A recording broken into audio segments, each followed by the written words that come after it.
Hi friends, MS വേൾഡിൻ്റെ പുതിയൊരു വീഡിയോയിലേക്ക് എല്ലാവരെയും സ്വാഗതം ചെയ്യുന്നു. ഇന്ന് നമ്മളിവിടെ ചെയ്യാൻ പോകുന്നത് നല്ല രുചികരവും നല്ല ഹെൽത്തിയുമായിട്ടുള്ള മട്ടൺ സൂപ്പാണ്. ഒരാടിൻ്റെ 2 കൈയും 2 കാലും കൊണ്ടാണ് നമ്മളിന്നിവിടെ ചെയ്യുന്നത്.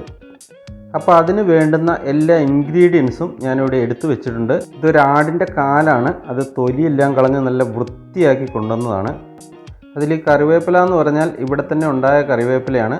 പിന്നെ ഇത് ജീരകം, അതേപോലെ തന്നെ ചെറിയ ഉള്ളി, ഇതാ 10-15 ചെറിയ ഉള്ളി ചെറുതായിട്ട് അരിഞ്ഞതാണ്. പിന്നെ ഇവിടെ ഇതാ വെളുത്തുള്ളി തോല് കളഞ്ഞ് വെച്ചിട്ടുണ്ട്, ഇഞ്ചിയുണ്ട്, അതേമാതിരി തന്നെ മല്ലിയില, തക്കാളി ഒരു 2 തക്കാളി ചെറുതായിട്ട് അരിഞ്ഞതാണ്. തക്കാളി നല്ല പൊടിയായിട്ട് അരിയുന്നതാണ് നല്ലത്. അടുത്ത ഐറ്റം എന്ന് പറയുന്നത് ഇതാ കുരുമുളക് പൊടിയാണ്. ഇത് നമ്മുടെ വീട്ടിൽ തന്നെ പൊടിച്ചെടുത്ത കുരുമുളക് പൊടിയാണ്. ഇനി ഇത് മഞ്ഞൾപ്പൊടി. ഇനി വേണ്ടത് കുറച്ച് ഉപ്പാണ്.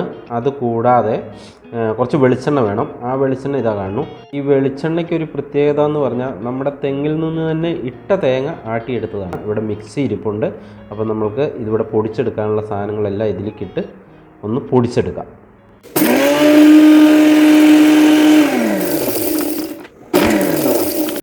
അപ്പോൾ ഈ കാണുന്ന ഇഞ്ചിയും വെളുത്തുള്ളിയും ഒന്ന് ചതച്ചെടുക്കുകയും അതേമാതിരി തന്നെ മല്ലിയില ചെറുതായി അരിഞ്ഞു വെക്കുകയും ചെയ്യും. അപ്പോൾ ഇഞ്ചിയും വെളുത്തുള്ളിയും ചതച്ചിട്ടുണ്ട്, അതേമാതിരി തന്നെ മല്ലിയില ചെറുതായിട്ട് അരിഞ്ഞിട്ടുണ്ട്, കറിവേപ്പില ഇവിടെ ഇരിപ്പുണ്ട്. പ്രിയമുള്ളവരെ, ഈ വീഡിയോ കണ്ടുകൊണ്ടിരിക്കുന്ന നിങ്ങൾ ഇഷ്ടപ്പെടുകയാണെങ്കിൽ ചാനൽ ഒന്ന് സബ്സ്ക്രൈബ് ചെയ്തേക്കുക. അതുപോലെ തന്നെ ലൈക്ക് ചെയ്ത് ഒന്ന് മറ്റുള്ളവരിലേക്ക് ഷെയർ ചെയ്തേക്കുക. ഈ കൂട്ടത്തിൽ ഞാൻ പറയാൻ വിട്ടുപോയൊരു സാധനമുണ്ട്, കുറച്ച് നെയ്യും കൂടി വേണം. അതാ നെയ്യ്. അപ്പം നല്ല വൃത്തിയുള്ളൊരു കുക്കറിലേക്ക് നന്നായിട്ട് കഴുകി വൃത്തിയാക്കിയ ഈ കാലും കയ്യിലെയും കഷ്ണങ്ങൾ കൊത്തി നുറുക്കിയത് കുക്കറിലേക്ക് ഇട്ടതിന് ശേഷം ഇതാ നമ്മൾ തക്കാളി ഇട്ടു, ചെറുള്ളി ഇട്ടു, അടുത്തതായിട്ട് ഇഞ്ചി വെളുത്തുള്ളി പേസ്റ്റ് ഇട്ടു, അതാ മല്ലിയില ഇട്ടു കുറച്ച്. ഇനി 4-5 കൊത്ത് കറിവേപ്പില ഇട്ട് കൊടുക്കാം. ഇനി ഒരു ചെറിയ സ്പൂൺ മുളക് പൊടി ഇട്ട് കൊടുക്കാം. അതിനുശേഷം കുരുമുളക് പൊടി 1 ടീസ്പൂണോ 2 ടീസ്പൂണോ അവനവൻ്റെ എരിവിനനുസരിച്ച് കൂടിയും കുറച്ചും ഒക്കെ ഇട്ട് കൊടുക്കാം. കുറച്ച് എരിവ് നന്നായിട്ടുള്ളതാണ് ഉചിതം. എനിക്ക് ഈ സൂപ്പിന് നല്ല എരിവ് ഇഷ്ടമായതുകൊണ്ട് ഞാൻ 2 ടീസ്പൂൺ കുരുമുളക് പൊടി ഇട്ടിട്ടുണ്ട്.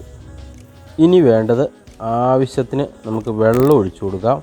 ഇപ്പോൾ ഇത്രയും സാധനത്തിന് നമ്മൾക്ക് ഒരു 3 ഗ്ലാസ് വെള്ളമൊക്കെ ഒഴിക്കാം, കാരണം അത് നന്നായിട്ട് തിളച്ച് വേകണം. പിന്നീട് ഒരു ശകലം ഉപ്പ് ഇട്ട് കൊടുക്കാം.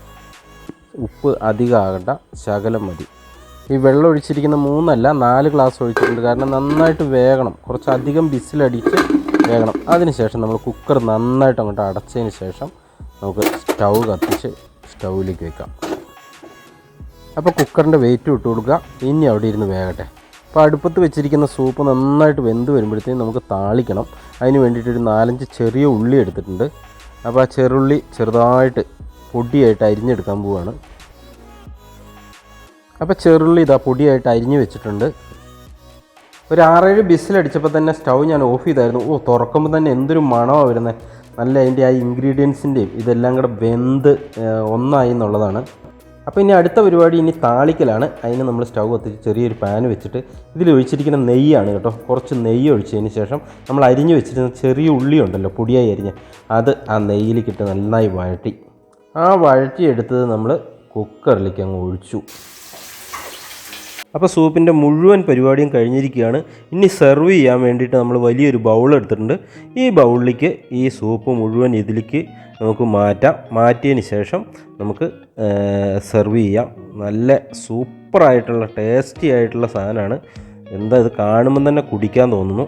അപ്പോൾ ഇതുപോലെ എല്ലാവരും ഇടയ്ക്കിടയ്ക്ക് ഉണ്ടാക്കി കഴിക്കുക. അപ്പം അടുത്തൊരു വീഡിയോയുമായിട്ട് വരുന്നവരെ എല്ലാവർക്കും നന്ദി.